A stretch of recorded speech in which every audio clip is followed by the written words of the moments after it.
So, ito yung tutorial kung paano ko ginawa to. Madali lang to mga lods. Tara, gawin natin. Let's go.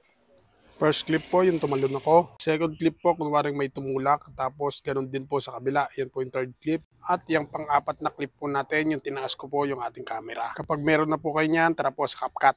First move po natin, yung pang-apat na clip po natin. Ilong press lang po natin, tapos dalhin po natin sa unahan. Tapos po, stay pa rin po tayo dyan dahil i-reverse po natin yan. Focus po tayo sa baba, piliin po natin yung reverse.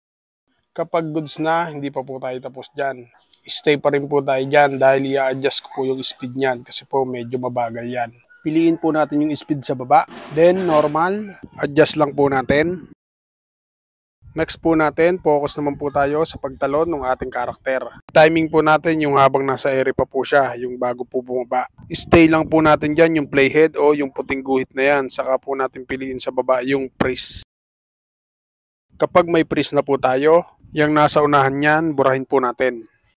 Then, focus po tayo sa pinris natin. Dahil ibababa po natin yan gamit ang overlay. Piliin lang po natin yung overlay sa baba. Then, i-move po natin sa unahan. Stay pa rin po tayo dyan. Tapos, piliin po natin yung remove BG. Then, auto removal. Ngayon po, dahil kulang ng isang braso yung ating karakter, piliin lang po natin yung customize cutout o kaya custom removal. I-brush lang po natin yung katawan na hindi na kulay pula.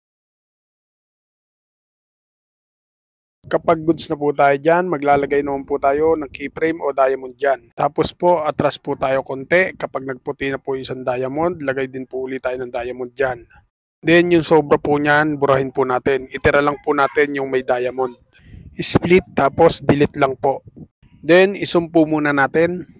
Then yung nilagyan po natin ng diamond, isagad na po natin sa unahan. Ngayon po dahil sobra po yung nasa ibabaw, babawasan po natin yan. I-move lang po natin paatras yung dulo niyan. Then balik po ulit tayo sa nilagyan po natin ng diamond. Then i-move po natin sa itaas yung ating karakter.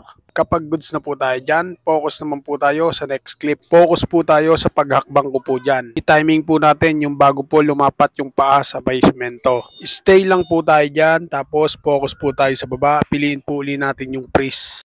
Kapag may freeze na po, yung nasa unahan yan, burahin po uli natin.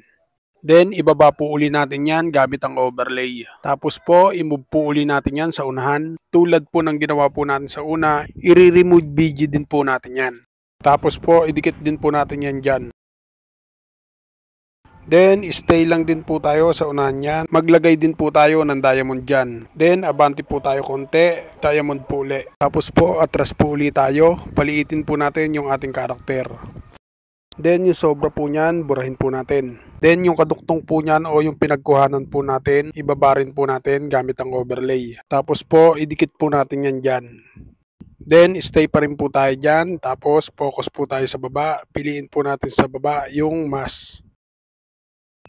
Tapos po, piliin po natin yung horizontal. Then, itayo po natin ng 90 degrees yung ating horizontal. Tapos po, ilagay po natin sa pagitan ng dalawang karakter po natin. Then, wag po natin kakalimutan i-adjust yung ating feather. Kapag goods na, check natin kung anong kalalabasan. Next po natin yung isang karakter po natin na nasa kabilang side naman po. Same process lang din po gagawin natin dyan mga lods.